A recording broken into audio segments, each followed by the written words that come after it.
I don't want to say, hey, this is, a brand that is not really that well known, but in actuality, I'm still paying for the cost of a very luxury high-end kitchen. That's an interesting fact. Yeah, the problem is they're completely misleading people. You expect a Ferrari and you get Hugo instead of Ferrari. And that's the problem that I see with it. It shouldn't be like that because you're charged for the Ferrari. It may look like Ferrari, it may smell like Ferrari, but it's really Hugo. Something's wrong with that. So basically they have a Google business profile location there close to Nobilia, but there's nothing there. Yeah. No manufacturing facility, no showroom. Correct. No nothing. Yeah. Just here's our address, like ping, here we are, but there's nothing.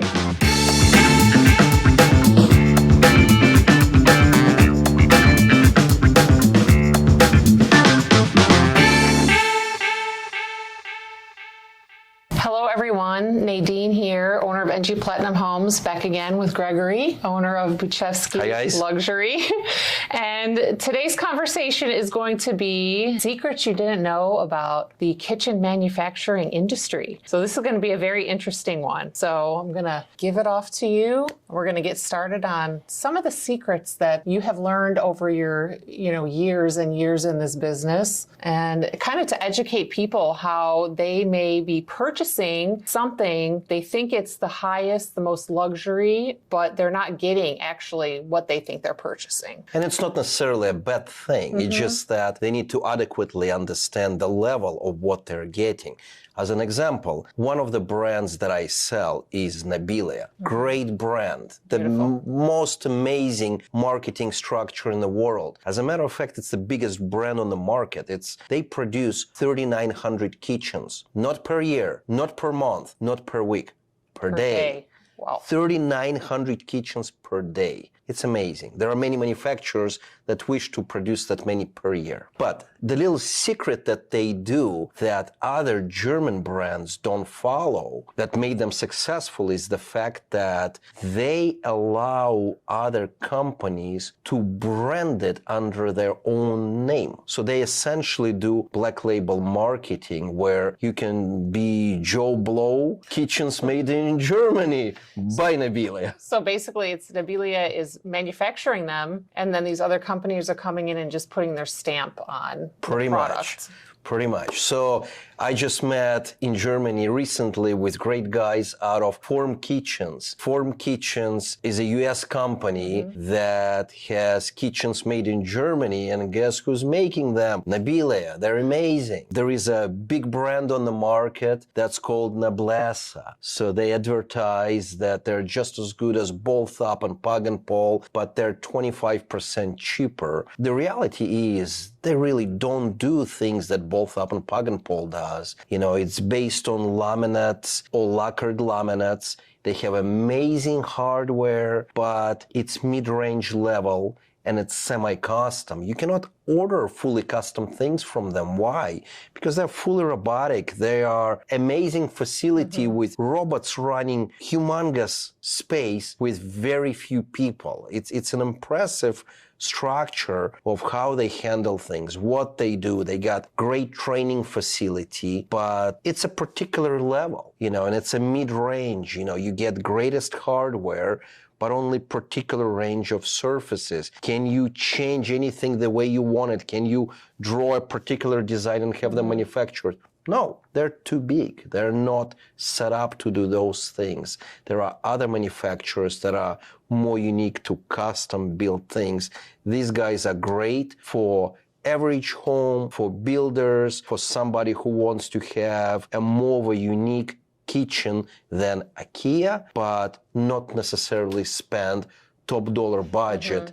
And if somebody gets approached with Nobilia brand that it's top of the line, it's not. It's just great brand. But there are things on the market that are much more advanced than this is. It has its own niche, and there is a reason why they've been number one in the world, size-wise, quantity-wise, and etc. They kind of cracked the code of how to be successful in their own ways, and they're great. So these companies that are using Nabilia's manufacturing and then branding their own name on it. Price point wise, from what it sounds like, it's the same, correct? Most of the time? It should be. Yeah, it's the same. But sometimes, the particular showroom may misrepresent it and say, well, because it's made in Germany, it's top of the line. But not everything that's made in Germany is top of the line. There are different levels to everything. So, I personally, when I work with my clients, I clearly identify that's your mid-range. Yeah, that's definitely not your bottom level. Definitely not. That's your nice mid-range, and it is semi-custom. So when you give me drawings and you dream up things, they may need to be adjusted to the way the factory produces them. This will not be the case where the factory will adjust your dream to match your desire. No, we have to fuse somewhere and, blend in. I don't know about you, but if it were me, and I know this Nabilia is a very high luxury brand, I want that stamp on my kitchen, right? I don't want to say, hey, this is, a brand that is not really that well known, but in actuality, I'm still paying for the cost of a very luxury high-end kitchen. That's an interesting fact. Yeah, this is why we carry different levels in my company. We have some other Italian and German brands that are truly top of the line, very unique, will make whatever you want. And then we have Nabilia. So if you cannot afford the Porsche of Germany, we have a Volkswagen. And Volkswagen is where I feel Nabilia perfectly fuses in with the market. It is definitely not Kia. It is definitely Volkswagen, but that's still the good level. Quality and absolutely. Great warranties and all of that, so they can guarantee that they're going to get a great product from it. That's great. That's the idea. Yeah. So let's talk about another pitfall or secret that people may not know when it comes to manufacturing of kitchens. People think they're getting an Italian manufactured kitchen, but it's actually coming from other places like Poland or Turkey or something like that. You see this a lot. You've learned this a lot over time. Tell us more about that. So I work with a lot of companies out of Poland, Italy, Germany.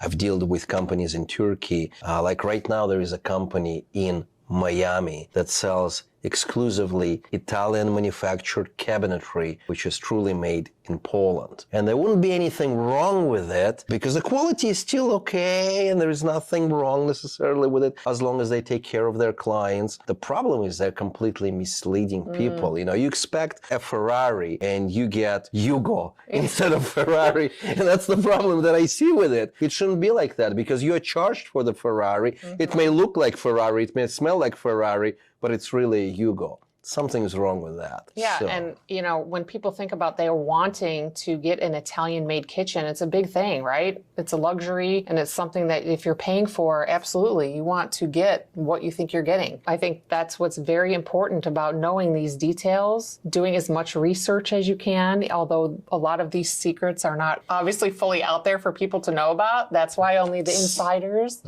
would know about these. If you have any questions about any particular company that you might be working with as far as a European kitchen, you have questions about it, Gregory has, a lot of very good inside information and a lot of experience with these, and we can be completely honest with you about these things and give you that, hey, yes, this kitchen is definitely made in Italy, perfect, no problems there. You can have the satisfaction of knowing that you're getting what you're actually paying for.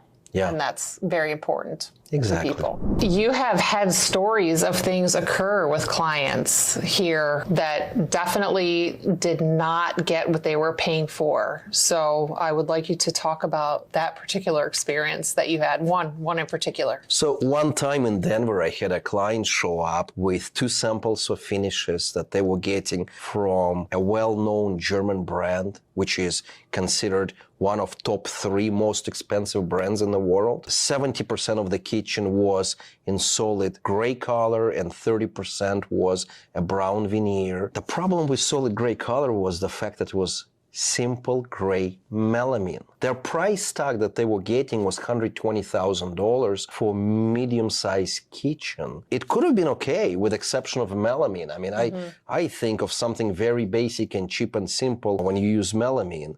So what we did for the client is we matched the design, the quality one-to-one to the most expensive brand that they approached, with one exception. We did matte lacquered finish with fingerprint feature built into it instead of the melamine part. And we made identical veneer finish for them for 35% cheaper. So their kitchen ended up costing them 80 grand instead of 120 grand. And they got true top of the line quality that they were expecting and not the melamine. And again, if I'm going to pay 100, 120, 200, 250, and $300,000 for a kitchen, which is very likely in a lot of these kitchen designers, I want the best quality. Yeah. I want to make sure that I'm actually getting what I'm paying for. That's amazing that, they can do something like that. And, thank goodness there's really people out there like you that have been in this business for so long and have very inside information on these things. And you recognize when something is not done the way it should be and help these people to really get the quality that they're paying for. Right? I think when you pay $100,000+ for a kitchen, there has to be something really special about it. It's your finishes, it's the components it's made, it's gadgets, it's bells and whistles that make up the experience that you will have with that kitchen. If you're getting something basic and melamine, it should never cost so much money. That's the difference. And they had no idea about this? Even when they brought it to you, they didn't know? No, they were going for the big brand, but nobody described them what they're truly getting as far as the material and etc. Yeah, they just said great color. And then when they showed me the exact sample, and I said, you understand, this is a melamine. This is not a $120,000 kitchen, cannot cost $120,000 kitchen. I mean, somebody can ask you for 120, but that is not what you're getting really. So shouldn't be like that. That's interesting. Amazing tidbit. Okay, so on that same note of making sure you're getting what you're paying for and you're getting the product that you think you're getting, there's also an association between people think they're getting Italian kitchens, but it's actually Chinese. So what is the situation there? Well, the market is interesting these days. There are products coming out of China with Italian names. You hear the name, you automatically assume, oh, it's Italian. You really have to dig deep down to figure out where is it truly coming from. I had a funny story recently in Germany. I was visiting Nabila and just decided to Google who else is around in the neighborhood, and some big company came up and they said they're just as big as Nabila, they're the second largest, and etc. And then I asked Nabila guys, I said, hey, so who is this company around that's just as big as you? And they're like, nobody. So we started researching, who is this? And it turned out to be a Chinese company in China targeting the same area where Nabila in Germany is located, assuming that people will contact them to get the same level of cabinetry. So basically they have a Google business profile location there close to Nabila, but there's nothing there. Yeah. No manufacturing facility, no showroom. Correct. No nothing. Just here's our address, like ping, here we are, but there's nothing. That is literally what happened. And then when I was trying to find like where are they at, because they should be right next to me, but they're not, they just didn't exist. The goal for them was to drive people towards their website. Even their website was actually replicating Nabila production. It looked very, very similar. At some point I got confused and I said, oh my God, like that almost looks identical. Who is this? And then researching it, we discovered that it's somebody in China that's trying to make it look like made in Germany product. That's where you have to be careful. I've seen it happen with Italian replica manufacturers, German replica manufacturers. And again, nothing's wrong with it, but it shouldn't be the same price point. You're not getting the same quality. That's what I was going to say. And I'm sure their price point is the same as the others. So they're charging for something that's not anywhere near the quality of what you would get with the others, German companies or Italian companies. Last time I visited China, I've seen some nice manufacturers out there. You can get good quality out of China. Yes, you can. However, the price will be the same as in Germany, if not higher. So why get something that looks like German when you can just get German and enjoy it? Yeah, that makes sense. You know, the old advertisement about BMW. BMW is as fast as Honda, is as comfortable as Toyota, is as luxury as Nissan. So why don't you just get BMW? So that's the approach with German manufacturers. If you like German kitchens, just get German kitchens. Yeah, I agree. So that's it for this episode of some secrets of the trade in the kitchen manufacturing of European kitchens. Again, I'm not sponsored here, but I work very closely with Gregory and Baczewski Luxury and trust all of his expertise and experience over the last, 20 some years he's been in business, and so many stories and different things that he's experienced has really brought great information. So I'm giving it to you so that way you can be aware of certain situations that can occur that you might not know about, that you need to investigate, or reach out to me with any questions that you might have, and I can reach out to Gregory and help you in making sure you're getting what you're paying for in that European kitchen. Stay tuned until next time when we have another episode on another great topic of European kitchens. Bye. Take care, guys.